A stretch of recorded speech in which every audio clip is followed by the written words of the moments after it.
मैं तुम्हारी बातों को झुटला नहीं रहा, लेकिन ये भी एक हकीकत है कि मैंने जाए वकूआ हुसन इस कमरे का बड़ी बारीक बीनी से जायजा लिया है जहाँ तुम्हारे शोहर की लाश पड़ी मिली थी, मगर वहाँ ऐसे आसार मुझे दिखाई नहीं दिए जिससे मकतूल के शराब नोश होने का सुराग मिलता हो। और कुछ ऐसी ही सूरत हाल मकतूल के दूसरे संगीन और रंगीन शुगल के हवाले से भी है, वरना मैं वही चौंक जाता। झूरी बहुत ही चालाक और तेज आदमी है, वो नफरत तमीज लहजे में बोली। ये शख्स बहुत से मामलात में चौधरी जहीर का राजदार रहा है। हो सकता है झूरी ने चौधरी के करतूतों के आसार चाय बर्दाश्त से खत्म कर दिए हों।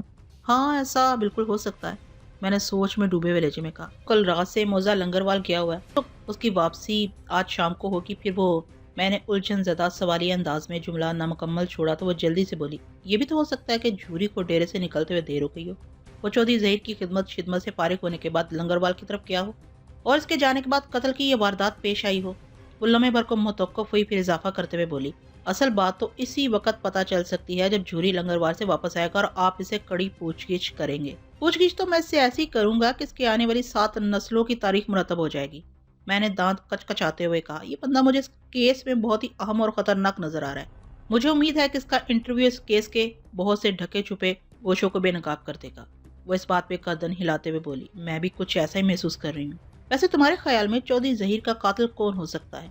मैंने इसकी आंखों में देखते हुए अचानक पूछ लिया। तुम्हें अगर किसी शख्स पर शक हो तो बताओ। चौधरी तनवीर ने तो इस सिलसिले में एक नाम दिया है, वो नफी में सर हिलाते हुए बोली, मुझे तो किसी बंदे पर शक नहीं, अलबत्ता अगर आप झूरी पर जरा सख्ती करें तो इस हवाले से खासी अहम मालूमात हासिल हो सकती हैं। इस पर सख्ती तो मैं करूंगा ही, मैंने खुद कलामी के अंदाज में कहा और पुरतजस्सुस लहजे में मुस्तफसर हुई। वैसे चौधरी तनवीर ने किस बंदे पर शक जाहिर किया है? मलक खुदा बख्श पर।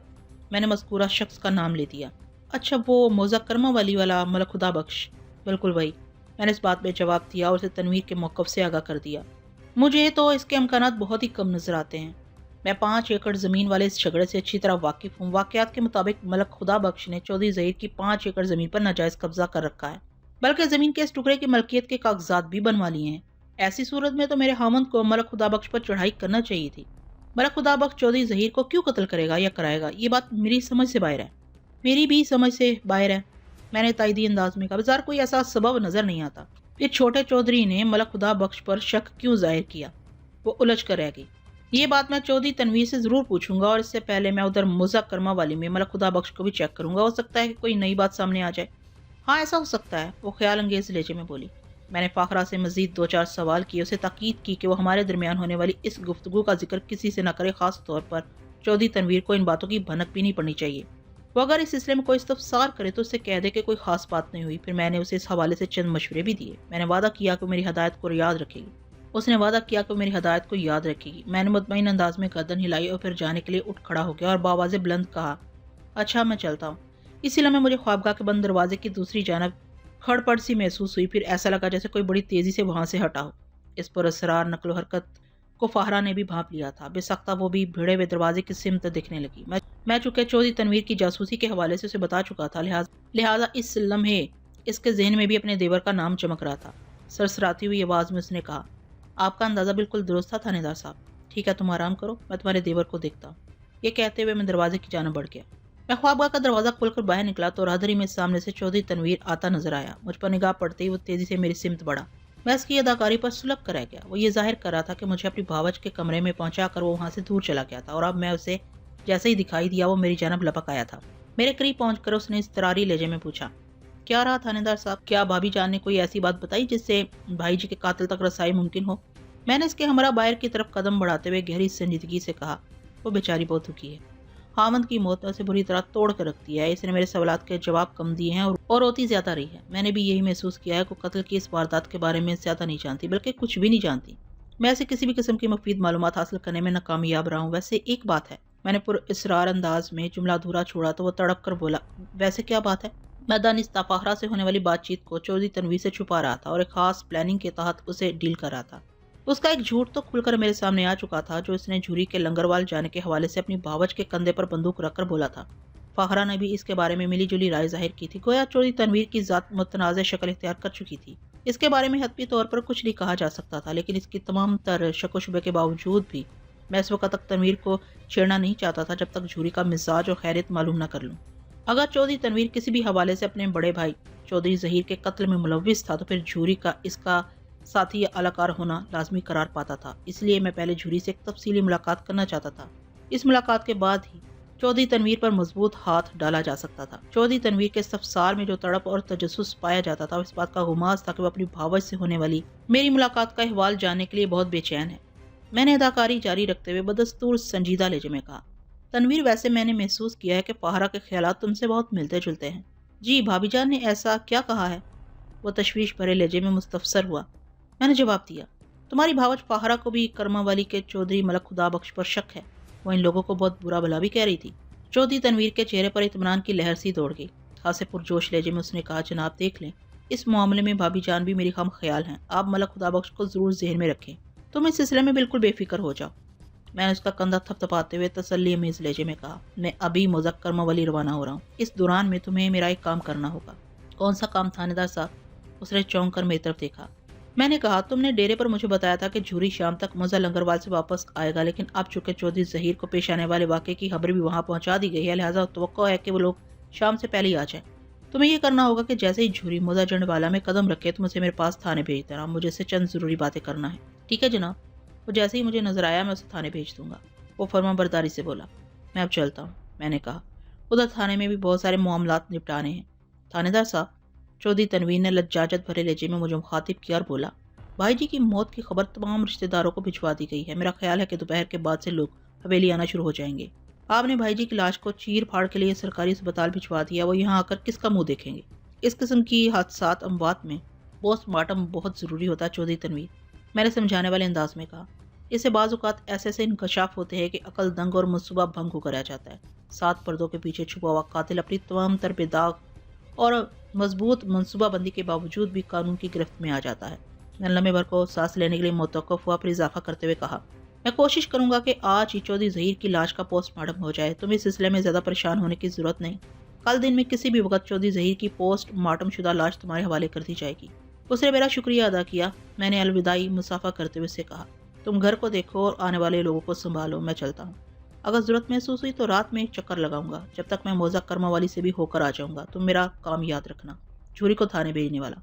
जी जी मुझे याद है, वो जल्दी से बोला। मैं हवेली से निकलकर थाने आ गया। हवलदार सूबे खान चौधरी जहीर की लाश को ज़िले अस्पताल पहुंचाकर वापस आ गया था। मैंने अपने कमरे में पहुंचते ही उसे बुला लिया। वो भी मुझसे मिलने के लिए बहुत बेचैन था। मैंने जिस कांस्टेबल के तवस्सुत से उसे बुलाया था, उसने बताया कि सूबे खान काफ़ी देर से मेरा इंतजार कर रहा था।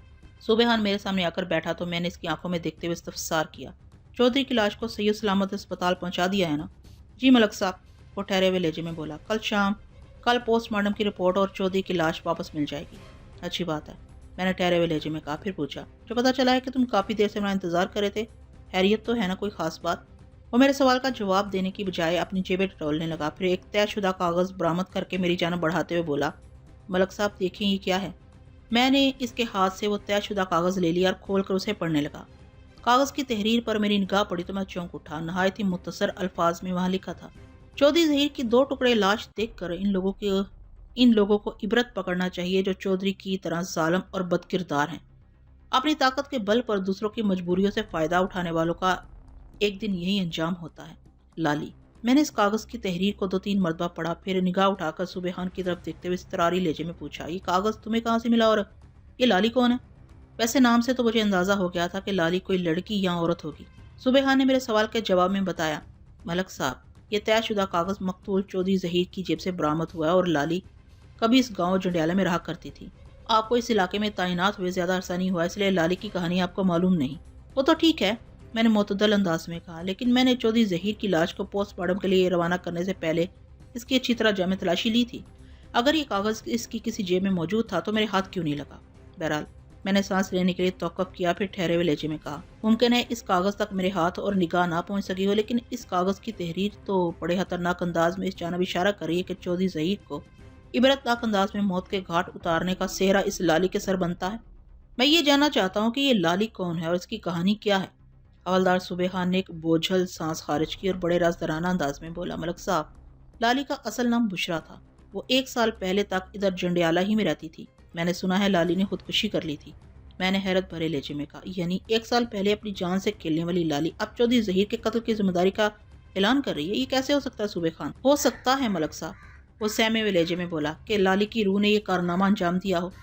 देखो सुबेहान, मैंने दो टोक अंदाज में कहा, ये रूह वाली कहानी को इस केस में कहीं फिट करने की कोशिश न करना। मुझे लाली की मौत, मौत के असबाब, इसकी मौत से पहले की जिंदगी और बाद के हालात के बारे में तफसीलन बताओ।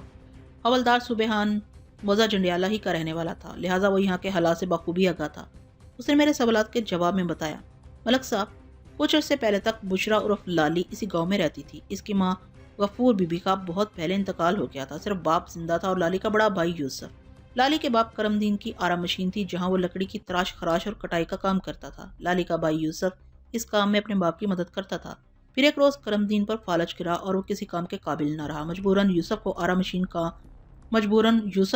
मशीन का काम तने तनहा संभालना पड़ा।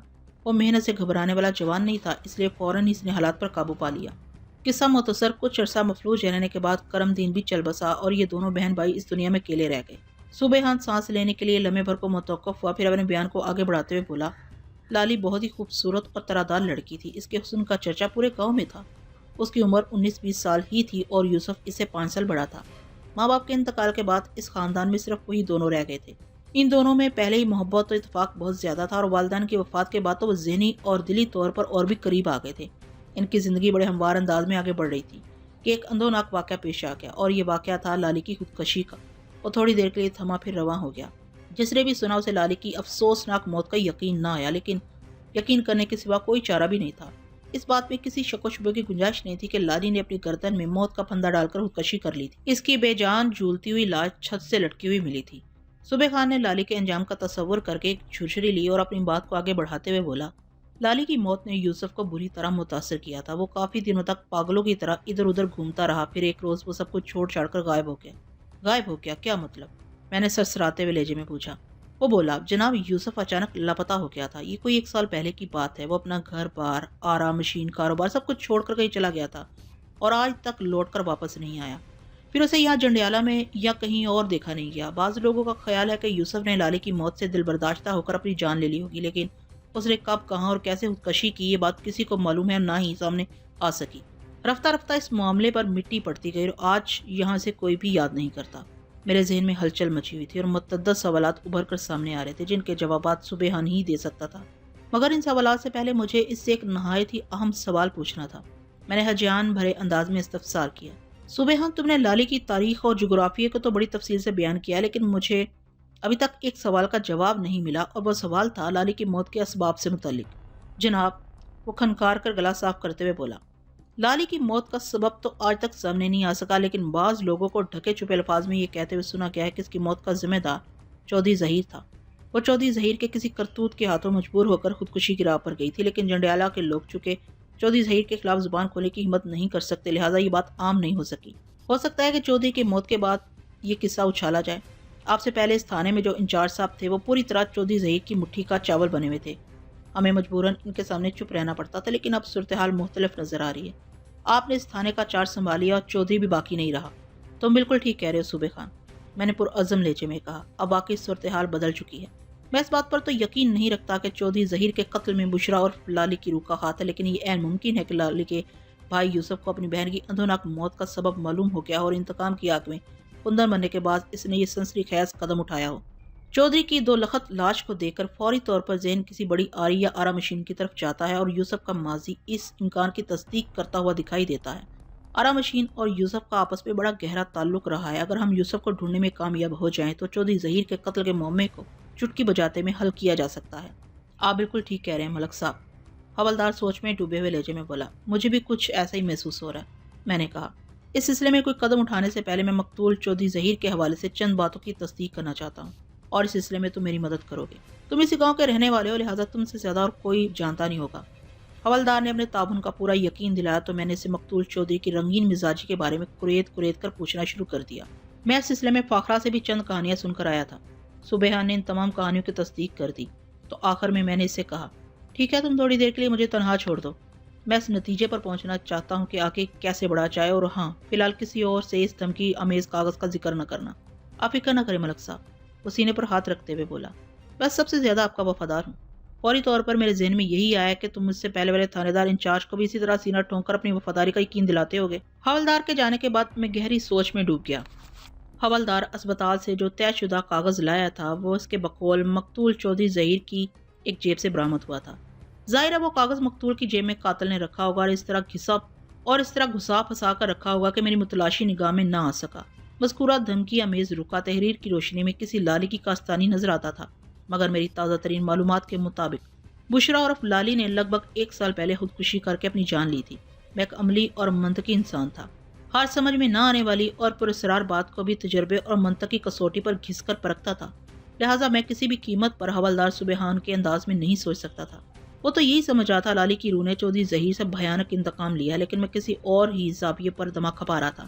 میرے نزدیک لالی کے خاندان کا صرف ایک ہی فرد زندہ تھا، اور وہ تھا لالی کا بڑا بھائی یوسف، جو اس کی المناک موت پر دیوانوں کے مانند گلی گلی کوچا کوچا گھوما کیا تھا۔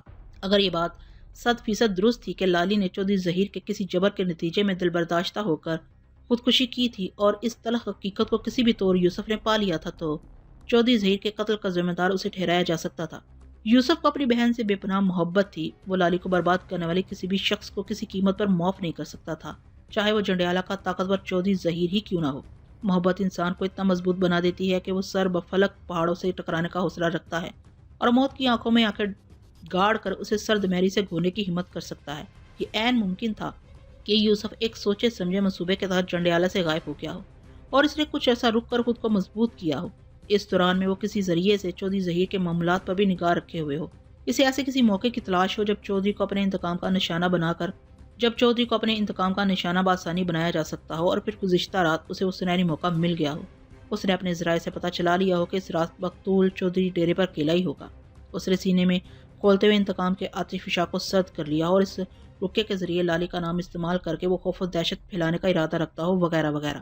اس تھیوری کی روشنی میں اگر میں یوسف تک رسائی حاصل کرنے میں کامیاب ہو جاتا تو چودھری ظہیر مرڈر کیس چٹکی بجاتے میں حل کیا جا سکتا تھا۔ میں نے پختہ تہیہ کر لیا کہ اگلی صبح یوسف کی تلاش کے کام کا آغاز کر دوں گا۔ اس پراسرار دھمکی آمیز رکے کی دریافت کے بعد یوسف مجتبی افراد کی فہرست میں ٹاپ پر آ گیا تھا۔ اس کے نیچے فہرست میں 2 نام اور بھی درج تھے، ایک چودھری تنویر اور دوسرا جھوری۔ چودھری تنویر کی دروغ گوئی میری پکڑ میں آ چکی تھی۔ یہ جاننا باقی تھا کہ اس نے کس مقصد کی عادت جھوٹ بولا تھا، اور میں یہ معلومات حاصل کرنے کے لیے جھوری کی واپسی کا بڑی شدت سے انتظار کر رہا تھا۔ جھوری کا کردار کئی زاویوں سے اس کیس میں اہمیت کا حامل تھا۔ وہ مقتول کا رازداں اور ایک طرح سے دست راست بھی تھا۔ مقتول کی من جملہ غیر نصابی سرگرمیوں کی اسے اچھی طرح خبر تھی، بلکہ وہ مقتول کے لیے ایک معاون راست کا کردار ادا کر رہا تھا، لہٰذا اس سے پوچھ گچھ بڑی مفید ثابت ہو سکتی تھی۔ وہ لالی کو پیش آنے والے واقعے سے بھی بخوبی واقف ہوگا، کیونکہ لالی اس کے ہاتھوں چودھری ظہیر کے ستم کا نشانہ بننے ڈیرے پر پہنچی ہوگی، اور عین ممکن ہے کہ اسے یہ بھی معلوم ہو کہ یوسف کو گرفتار کرنے کے لیے کہاں کہاں چھاپے مارنا چاہیے۔ مجھے امید تھی کہ آج کا سورج غروب ہونے سے پہلے جھوری مجھ سے ملنے تھانے ضرور آئے گا، لیکن میں اپنے کمرے میں بیٹھا انتظار ہی کرتا رہ گیا، اور وہ نہیں آیا۔ نہ وہ آیا اور نہ ہی اس کی کوئی خبر۔ موجودہ صورتحال میں کرما والی کے چودھری ملک خدا بخش کو ٹچ کرنا فضول ہی تھا، لہٰذا میں نے اس کے خیال کو ذہن سے جھٹک دیا اور اپنی پوری توجہ جھوری اور یوسف پر مرکوز کر دی۔ اس کے ساتھ ہی میں چھوٹے چودھری تنویر کے بارے میں بھی تنقیدی انداز میں سوچنے لگا۔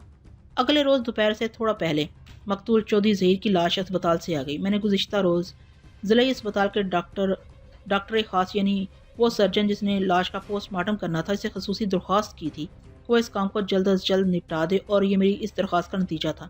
لاش کے ساتھ ہی پوسٹ مارٹم کی ابتدائی رپورٹ بھی تھی۔ میں نے اپنے ایک آدمی کو جنڈیالہ کے چودھری تنویر کی طرف روانہ کر دیا تاکہ وہ آ کر اپنے بڑے بھائی کی لاش وصول کر لے، اور اس کے بعد میں پوسٹ مارٹم کی رپورٹ پڑھنے لگا۔ اس رپورٹ کے مطابق چودھری ظہیر کی موت رات کے آخری نصف حصے میں واقع ہوئی تھی۔ موت کا وقت رات 12 اور 2 بجے کے درمیان بتایا گیا تھا۔ رپورٹ میں واضح طور پر لکھا تھا کہ جب چودھری ظہیر کو موت کے گھاٹ اتارا گیا تو وہ نشے میں دھت تھا، لہٰذا قاتل کو اسے 2 ٹکڑوں میں تقسیم کرتے ہوئے کسی دشواری کا سامنا نہیں کرنا پڑا تھا۔ پوسٹ مارٹم رپورٹ کے ساتھ ہی کیمیکل انالیسس کی رپورٹ بھی منسلک تھی۔ اس رپورٹ کی روح سے مقتول کے معدے کے تغذیے سے پتہ چلا تھا کہ جن لمحات میں اسے قتل کیا گیا اس نے اچھی خاصی شراب پی رکھی تھی اور تقریباً اپنے ہوش و حواس کھو چکا تھا۔ اسے اس کی غفلت کے دوران میں موت کے گھاٹ اتارا گیا تھا۔ دوپہر کے بعد چودھری تنویر اپنے بھائی کی لاش وصول کرنے تھانے پہنچ گیا۔ اس کے ساتھ ایک اور آدمی بھی تھا۔ تنویر نے آتے ہی پہلے تو بہت معذرت کی کہ وہ اب تک ادھر کا رخ نہیں کر سکا تھا۔ میں نے کہا، جناب کل جب آپ حویلی سے رخصت ہوئے اس کے بعد ہی سے لوگ آنے لگے تھے، پھر تو وہ تانتا بندہ کہ مجھے ہوش ہی نہیں رہا۔ بھائی جی کے تعلقات بہت لوگوں سے تھے۔ ان کی موت کے بارے میں جس نے بھی سنا وہ تعزیت کے لیے حویلی کی طرف دوڑ پڑا۔